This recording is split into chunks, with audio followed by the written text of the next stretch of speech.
You give the child a kiss or you rub its head, that's positive behavior, great, right? If the child reaches out for a piece of candy, you show a sad face and hope that the child recognizes that sad face means avoid candy, happy face means eat more fruit. Now, will the child pick it up? That's a different conversation. We won't go into behaviors, but that is reinforcement learning, right? When you if you have a dog at home, as we do, and you award the pet with a treat to enforce positive behaviors and also differentiate between negative behaviors, you're reinforcing certain behaviors and you're improving the risk-reward function. You're improving the rewards when more of those behaviors happen.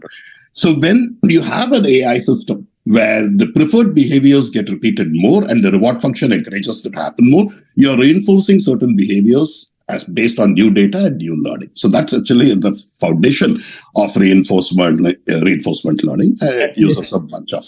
And I'll jump in a bit. Correct me if I'm wrong, but I want to jump in a little bit. And that is that the reason it's so critical, specifically in generative AI, is that this is a technology that's coming up with creative correlations between things and needs to know if that idea they brought up makes sense contextually, right? So the reinforcement learning provides context, but also provides reward to the software, so it keeps bringing up more of that. So that's reinforcement learning. What about dynamic training? I wanted to add maybe something about the reinforcement learning, because I think there's an interesting point here for folks who aren't hands-on keyboard and deep in this. It wasn't that long ago that I think it was Tesla hit a parked airplane, right? And, kind of funny and so forth, but why did it do that? Well, it hasn't encountered those examples enough is maybe the most simplistic way to do it. But I think what it also highlights is the different way of programming computers now. Back in the day, if-then statements, some engineer would go in there and fix it. That's not what happens now. And Prashant can correct me on details. Basically, it's learning through that experience. You have to give it that experience and even either reinforce the behavior that, yes, brakes should be applied if you see an airplane-like object or not. And that's profound, I think, for the clinical audience, because I think it also highlights the importance of experts within the domain, because they have that expertise, the context of what may or may not be important and how that thinking happens. So to me, it brings clinicians in when it's a healthcare specific use case. No, I would completely agree with Peter. That's exactly right. It's figuring out from the reward functions and other things that this is the better behavior, and it's encouraged and actually updating itself. It's not a rules-based system, right? It's a feedback-based system. So reinforcement learning is the process of managing rewards. Then there's another word which we hear frequently, which is reinforcement learning with human feedback loops. And we come across this again and again. So you asked also a question, what is dynamic learning? Dynamic learning is really utilizing human feedback loops. Bob Rogers and I talk about this at length in our book a few years ago, which is we pointed out at that point that it's only feedback that makes an ML AI system usable in healthcare. Until that, the feedback has to be of two types. It has to be stop, don't proceed further, or go, this is good enough. Or it has to be go back to school and learn your manners again, right? So that human feedback has to be super, super important. But then what we also find is just human feedback is not enough, because humans tend to do a very good job at recognizing known unknowns. Humans don't do a good job recognizing unknown unknowns. So how do you ensure that happens? Because when you're building a system like this at scale, especially a language model, there's so many permutations and combinations and things that can happen. So the final piece, Stefano, that is truly revolutionary that's happening right now is adversarial machine learning.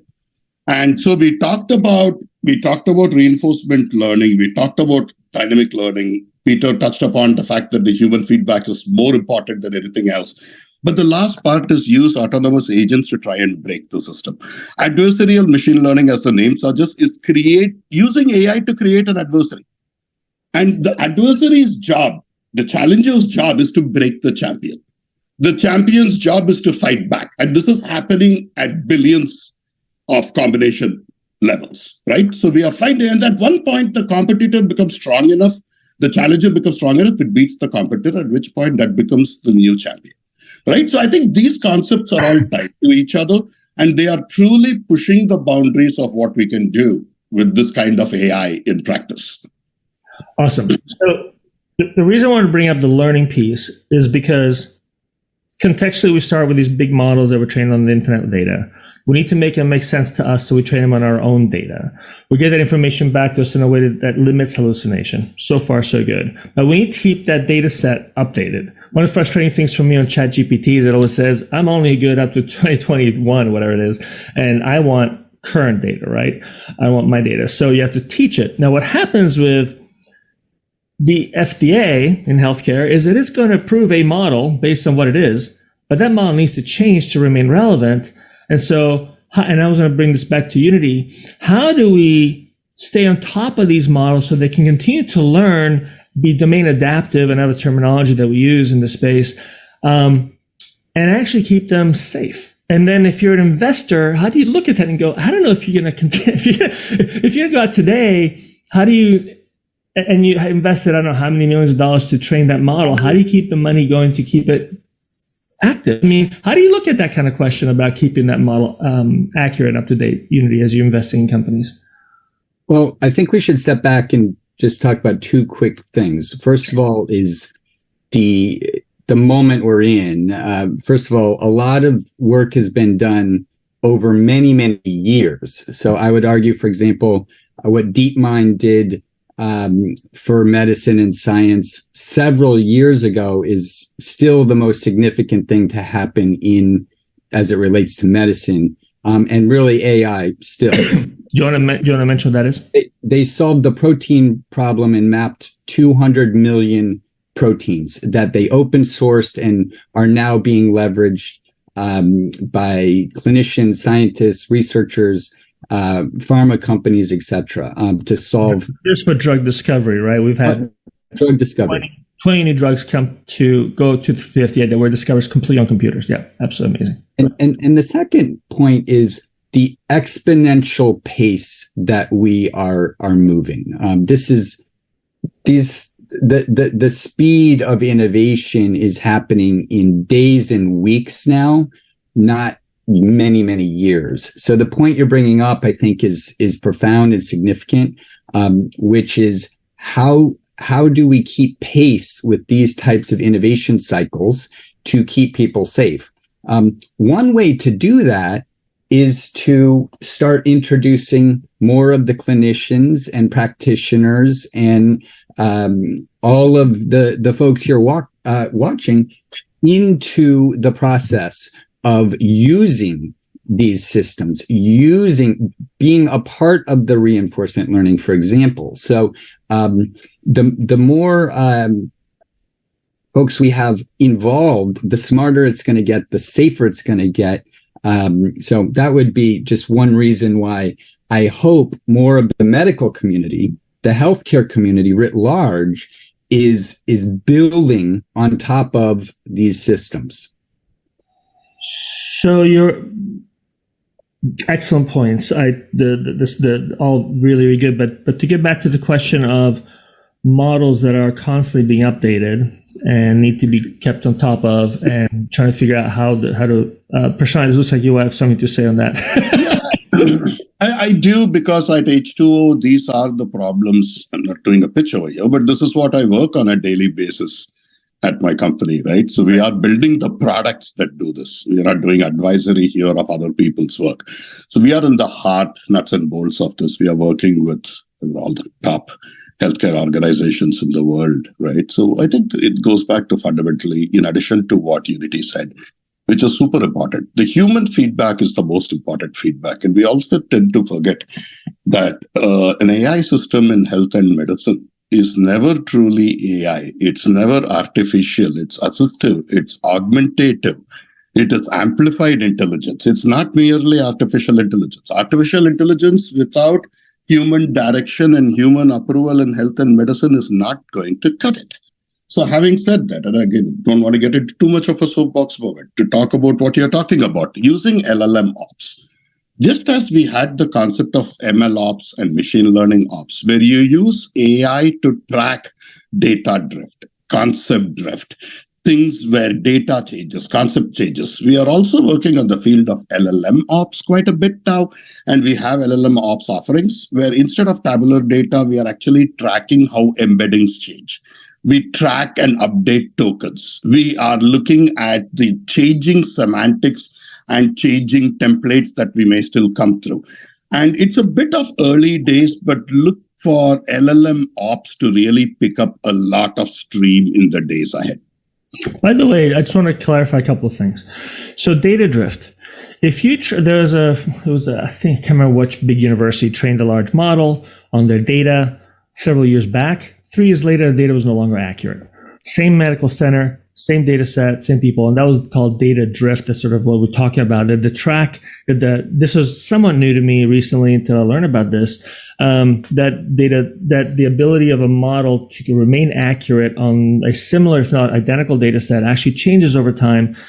And you mentioned semantics. It's actually quite complex. So it is important, as you said, to stay to remind ourselves that this is a dynamic environment. These data sets are not static, and that the way that they're interpreted changes, probably as a reflection of the fact that we ourselves are changing the way we treat patients.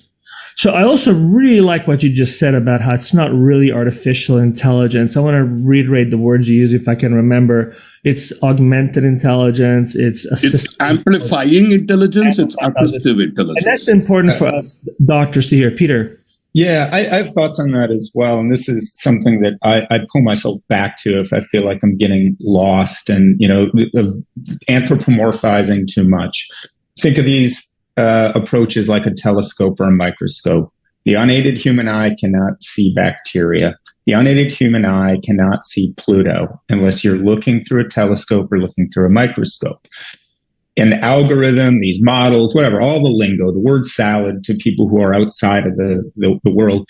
It's an instrument of knowledge magnification. It's an instrument through which to navigate knowledge. Now, how can we use it? Just like struggling to find the applications, the microscope, the telescope, and also being wary that there's aberrations, right? A lens can be flawed in your telescope and you can draw the wrong conclusions. And so that's what we're talking about is the aberrations. Is that in the data? Is that in the algorithm? So coming back to that, I think kind of helps me recenter. Okay, I'm glad we went down that rabbit hole of how these things are trained, how they collect data, the impact they have.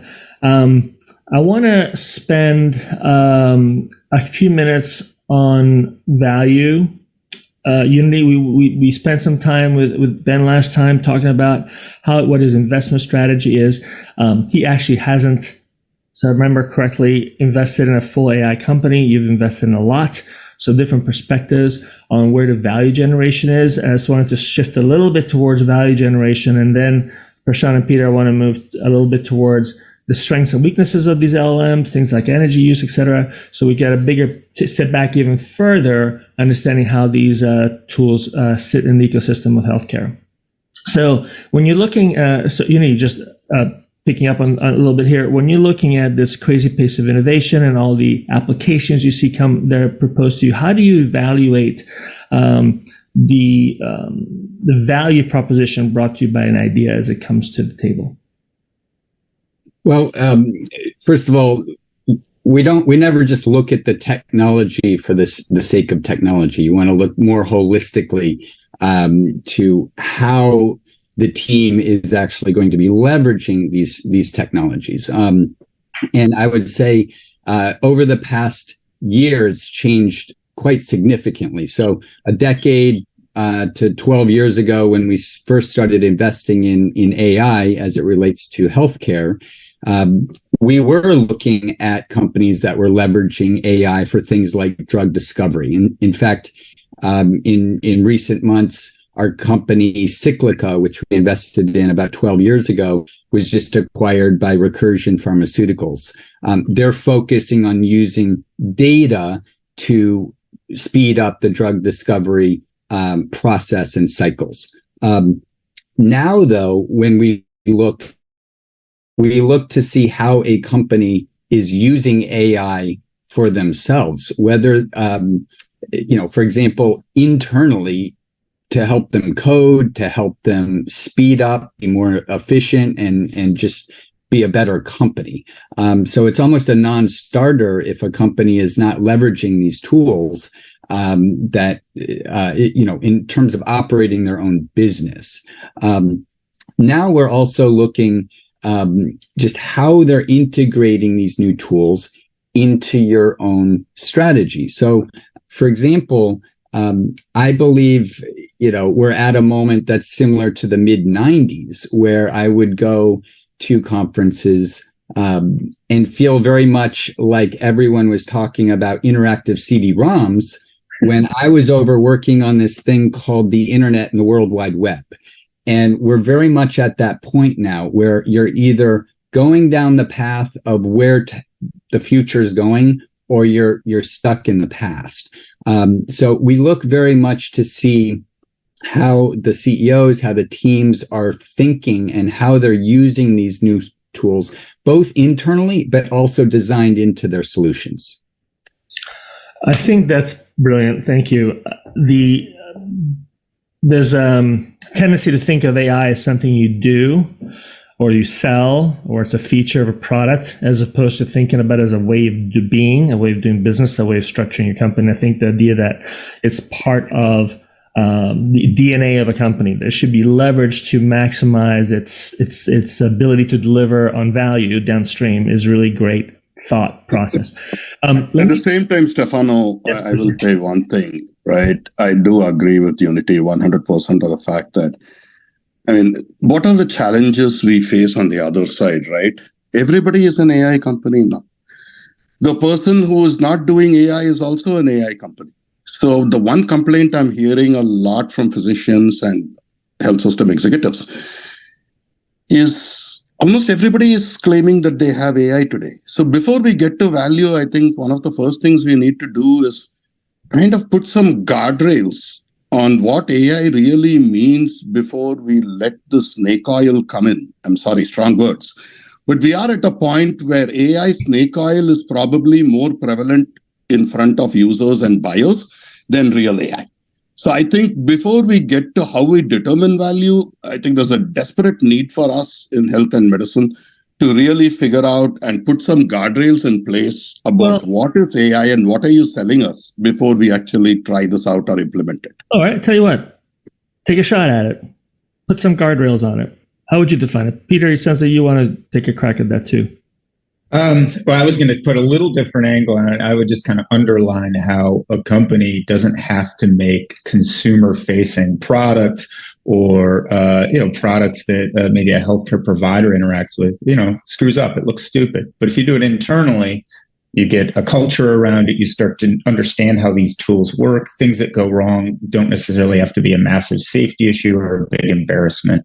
So I think that's an important avenue. But yeah, let's go back to your other question though. And Prashant or Unity, what are your thoughts?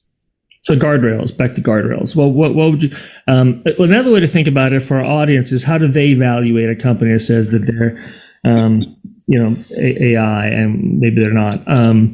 So just a couple of things. Actually, Peter and Prashant, I do want to double down on this point you just made, Peter, that sometimes the biggest value for these technologies may not be right at the cutting, bleeding edge, especially in healthcare of diagnostics and therapeutics. It may be on the back end of administrative purposes, running the hospital, decreasing repetitive tasks, increasing the accuracy of repetitive tasks. May not be very sexy, but it is very effective.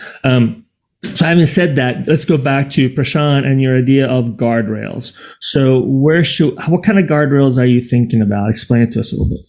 So I think, again, you can break the guardrails into governance topics. You can break the guardrails into functional topics and technical topics, right? Governance actually applies to the entire organization. Where can you use a foundation model? Where can't you use a foundation model? You said governance, not government. Governance. Governance. Government has a role too, but let's get away from governance. Let's take the governance.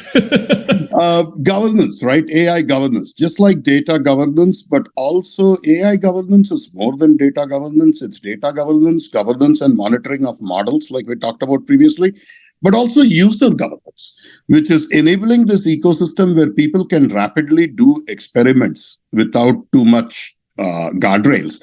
But stuff that goes into protection, that goes and influences some part of the workflow, is actually tightly governed. So that's one thing.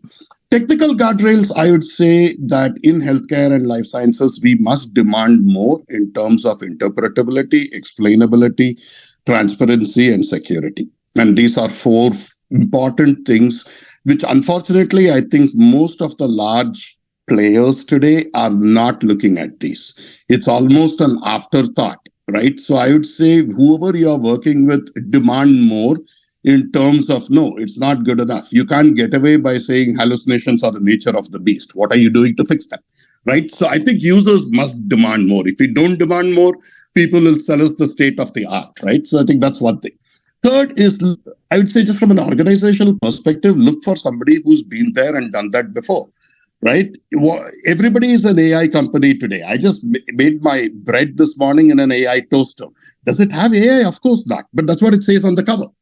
So go with folks, been there, done it before, people who have a history of doing it, and not somebody who has just discovered AI because it's the fashionable thing that there are budgets for today.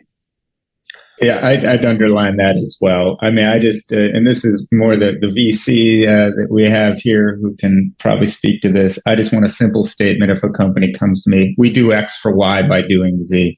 What do you do? You know, how do you do it, and who are you doing it for? And if you can't express that in a simple sentence, I'm pretty concerned about that company not really knowing what they're focused on. And that phrase doesn't have to necessarily, I prefer it not to include the word AI. Unity. Feel free to answer that.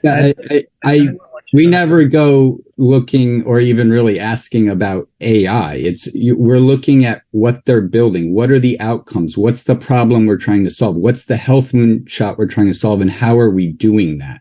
I'm much more interested in what I would call the full innovation stack. So how does AI mix with your hardware, mix with your business model, mix with your design, mix with your user experience, etc.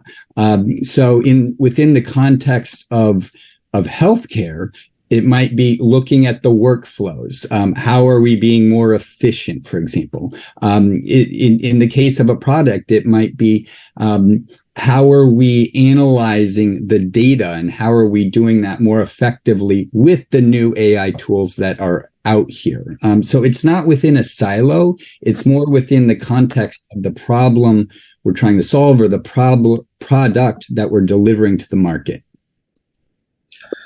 You've also talked about the importance of AI becoming an invisible tool. What does that mean to you? Yeah. Consumers, clinicians, people, the best innovation should be invisible. It should disappear into the background. No one cares about the AI. They care about, are you solving my problem? So I would argue there's been actually a lot of AI integrated into our lives for many, many years now. All the algorithms on the social media platforms are AI driven. The first contact has been through platforms like YouTube, Instagram, Twitter, etc., that are designing, much like the e-commerce platforms like Amazon, what you see, when you see it, why you see it, based off of what you've done, what your data, what your patterns of the past have been. These are powerful AI systems that are analyzing these massive data. Within the context of healthcare, there's been a lot of this as well. We talked about drug discovery, but there's some really exciting innovations going on. And for example, how these systems can analyze your own genome, for example. If you look at a company like Human Longevity Inc., Health Nucleus, for example, whose goal is to mash together all your personal data from your genomics to your MRIs, your CT scans, all your blood diagnostics, and essentially try to predict how you might die, so that you can then prevent your own death. For example, identify a stage 0 pancreatic cancer, early Alzheimer's, these types of things. The opportunity to leverage AI integrated into the actual innovation or the full stack innovation becomes quite significant. And we're starting to see this. I would say we're very, very early within healthcare. And what I believe is we need much more innovation today in terms of how these tools are going to be used by clinicians, by the healthcare market writ large. And this is where we're going to see, I think, a lot of the conversation shift to really how valuable AI can be for the world. So instead of delivering up better ads or better e-commerce to click faster, maybe we can solve problems like different disease or cancer, or supercharge a clinician to make their surgery more effective, etc. This is great. I want to take this to the next logical step is to why that hasn't happened yet. Now, it sounds like a stupid question because it's so new, but we've been dealing with Siri. We've been looking at AI that's serving us ads for quite a while, very effectively. So why has it been so ineffective in healthcare? Now, let me just take a step back, and Prashant, correct me. And it's back to value. It's actually where I was going with the whole value thing, which is this.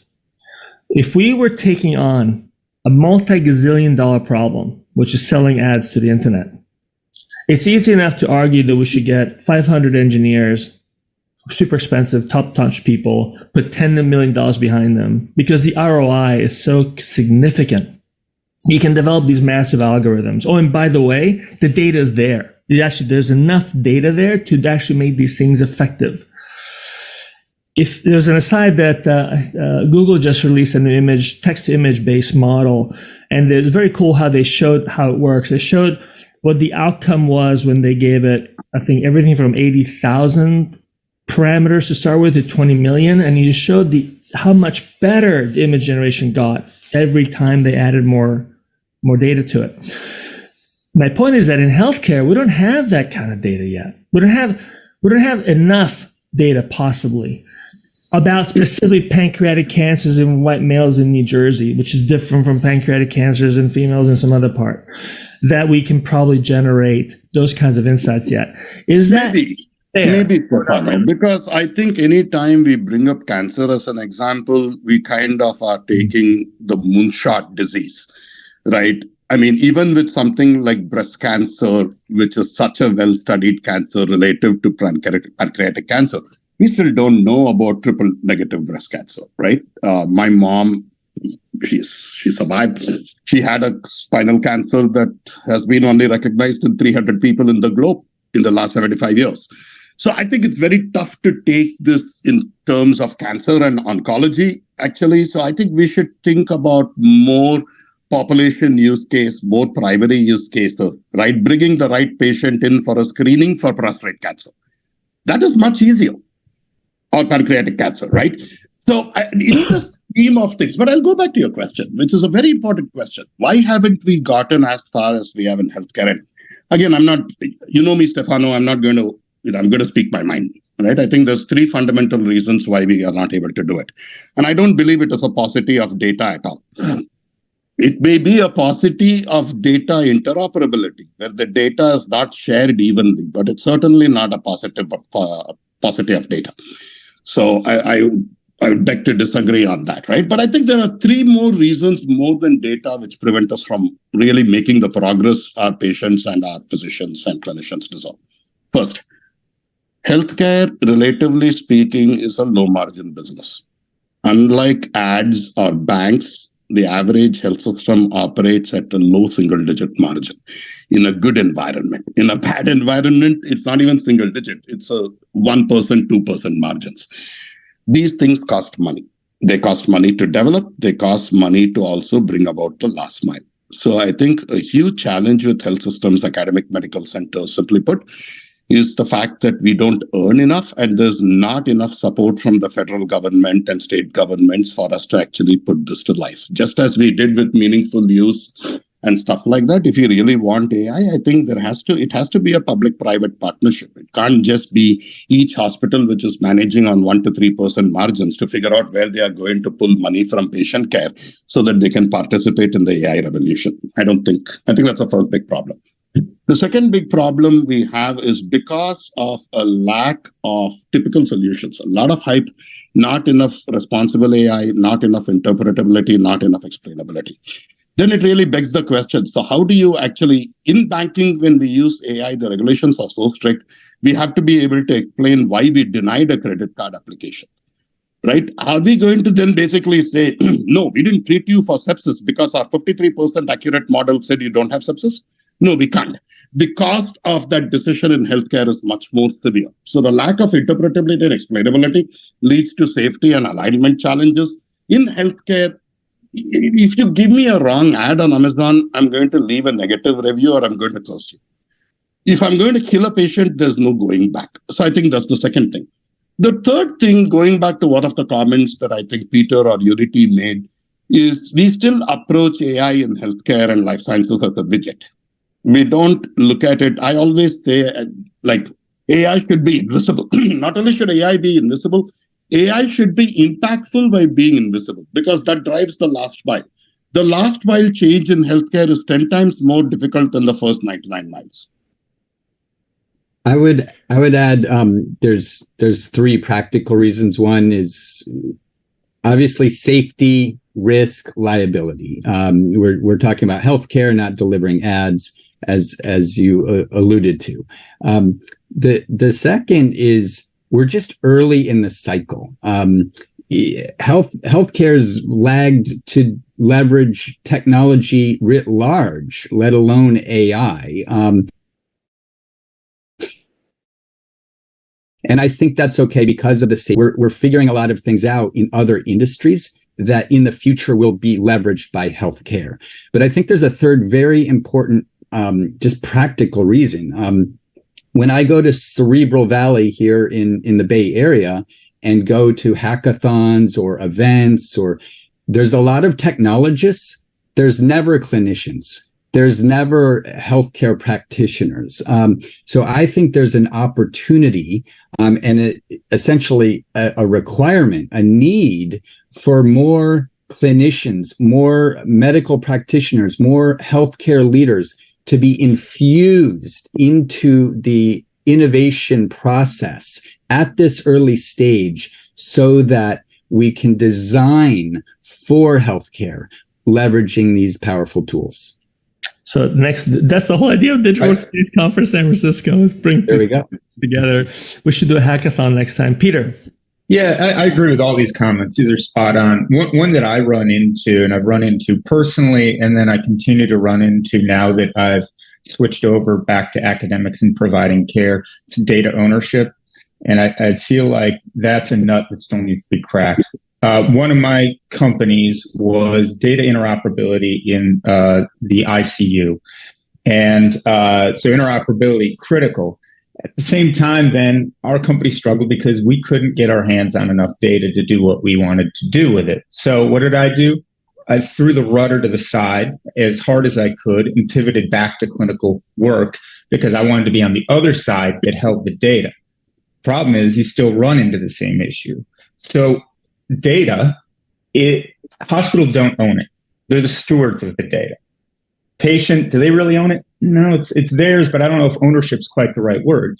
So if a company wants to innovate, and say it's a big company, and these are some of the companies that I speak with, that's what they do. They develop products, they develop services, and they need that data to create that product or service. Now who benefits from it in terms of making money off of it? Right? Hospitals cling to that data because they've been told data is the new oil. All right. And so they don't want to give it up. It's not oil. Oil is a commodity. Data is use case specific. And so they cling to it thinking, well, this is valuable. We're not going to give it up. Same time, hospitals are not designed to create products or services. That's not their role. They're providing care. So what do? Who benefits when that product's created? Should a large healthcare company make all the money from the algorithm that, cures cancer? Should a hospital get some share in that profit? What about the patients? They donate the data. So to me, I'm not clear at all on how that works. And maybe you folks have other ideas. Well, I do have another idea. I'm a strong proponent of patient benefiting from monetizing that last part which you mentioned, right? So I think what we need to be careful about is, given the nature, and I don't know if it's possible or not, but this is my hope. What I want is for every one of us in America and around the globe, if our data is being used by AI, we don't create the Henrietta Lacks moment and disenfranchise billions of people to benefit some algorithm or some entity that's now going to also decide our healthcare future as if we are some ad widget. I'm not trying to be dramatic here, but that's exactly what we have to guard against, right? There's a move towards the commodification of healthcare and a move towards converting healthcare into completely an economic activity on par with ads. We cannot allow that. And the way we cannot allow that is to put demands and requirements on the players to use AI responsibly. And yes, the data that is used in health AI has to be treated as a commons and not as proprietary knowledge by any one company. Dr. Seth, we explored the idea of using the blockchain to support that, but let's move on to Unity. I think you had a thought there as well. Well, I was just going to add that I think this is where the global opportunity is so significant. Prashant, you mentioned billions of people. Billions of people have absolutely no access to any type of care whatsoever, yet they have connected devices and cell phones. So I believe there's a significant opportunity to bring millions of, or billions really, more people around the world, essentially tools to give them their own, access to something they have zero access to now, which is health information, health resources, and the modern day era of science. So I believe there's going to be a ricochet effect. I believe that billions of more people very quickly, much more fast than we thought even a few years ago, are going to get access to care that they did not have because of these platforms, because of these tools. And I think that's a good thing. So, and that might bring us more data. I disagree with you guys. I don't think we have enough data in healthcare yet. And that's not because the data is not there, but it's not accessible. But the minute we do bring these people on board and we get that data, make it accessible, then maybe we will be able to unlock the full potential of this AI. So it's interesting to me to go down rabbit holes, but I'm wondering if I should. I was going to go down the rabbit hole of synthetic data. And the reason I do is because it's one way of generating data without actually having enough source data. And the reason I mention is because when you get down into use cases in healthcare, as a rule of thumb, Peter and I as clinicians, not only is our perspective on the world really, really biased by our experiences, but it's also really, really narrow. Peter and I both specialize in two operations at the end of the day. We can do more than that, but we do two things, and our minds are focused on those data sets and those questions, those articles. But at the end of the day, it's pretty narrow. And so in order to create enough data to create an algorithm that it's actually meaningful to us, we may not be able to collect the data set necessary to surface those insights without help. And the help that I'm seeing, there's a great paper I just saw recently on this. It was is synthetic data. Now, synthetic data is data that's created, but statistically is equal to a data set that could be native. I just mentioned what they took a CT scan, and from that CT scan, they're able to create X-rays, and they used those X-rays to then train the model on things that didn't have enough X-rays for, and they showed that it was as accurate as if they trained it on real X-rays. So these technologies that are amplifying the ability of these technologies to make up for issues that we have are really looking exciting to me. Peter, you have, what do you think? Yeah, I have thoughts on it, and I want to put this out there because I want the technologists to push back on me. I fundamentally sort of don't get it, and let me explain what that means. To me, accuracy is not a great metric for these models. And I've heard this, and his name escapes me. He wrote a great paper about it. Italian guy, Stefano may know him, was at HSS. And so what that's hiding is extremely important. So those rare instances of without scapholunate dislocation, I mean, it happens, but it's not as common. And so if you make synthetic data from some, body of imaging, and you don't have enough of those, are you still going to have enough of those rare edge cases? And then your accuracy, sure, looks great, but when the devil's in the details, what I care about, I can see a femoral shaft fracture. Yep, it's broken. But I might miss something in the hand. So to me, that's what I don't get about it. All right, you guys take over. No, I try to have a objective view towards this. The challenge that folks have is because of PHI, PII safety. Synthetic data is often the only way for someone to get started, right? So I'm all supportive over there. If you've got nothing else, go ahead and use synthetic data. Here's the challenge, though. You can't do much with it beyond an experiment. Beyond the reasons Peter mentioned, nobody takes the results and the insights seriously. They're like, oh, how do you know you haven't caught that? Well, how do I know? Because I've created a synthetic equivalent that has a statistical significance compared to the original data set, which is good. But it doesn't mean necessarily anything beyond that. The second challenge you have with synthetic data is just the attitude around the use of synthetic data means that you can't take things to production. Nobody treats it seriously once you complete that model and try to put it in practice. So for those practical reasons, I would actually say that a deep learning on synthetic data is today's equivalent of the deep fake. I would just caution how early we are in this whole innovation cycle. So if we start seeing outcomes or real products that are impacting either patients' lives, clinicians, workflows in significant ways, then all these kind of details we're talking about in the background, whether it's reinforcement learning or synthetic data or whatever, will disappear into the background along with the technology. What people need, what people really care about is, are you going to make me healthier? Are you going to help the process? Is it going to cost less? Is my job going to be easier? And I believe that's where the real magic opportunity here is, augmenting our clinicians, augmenting patients so that they can either get better access to care or better outcomes in their lives. And I just think we're so early in the healthcare component of this innovation cycle, which is where to me, the real excitement is over the next, let's call it 3 to 5 years. I want to say you did a beautiful job for us. You need just putting a big bow on this wonderful hour we spent together. I'm not going to go anywhere from there because that was just perfect. And so I want to start with thanking you, Unity, for taking time out to join us today. Unity Stokes from Startup Health. Phenomenal. Thank you so much for your insights, your perspective, and everything you've contributed this morning. Thank you. Thank you. Dr. Peter Schilling, old friend, great researcher, and thank you for contributing to our session this morning as well. Thank you for coming and joining us. My pleasure. And Prashant, HO.ai, third largest AI company. You said something along those lines, and right now working. Oldest and largest AI ML company, world's, I would say, most prominent open source movement. And we encourage your audience to join us.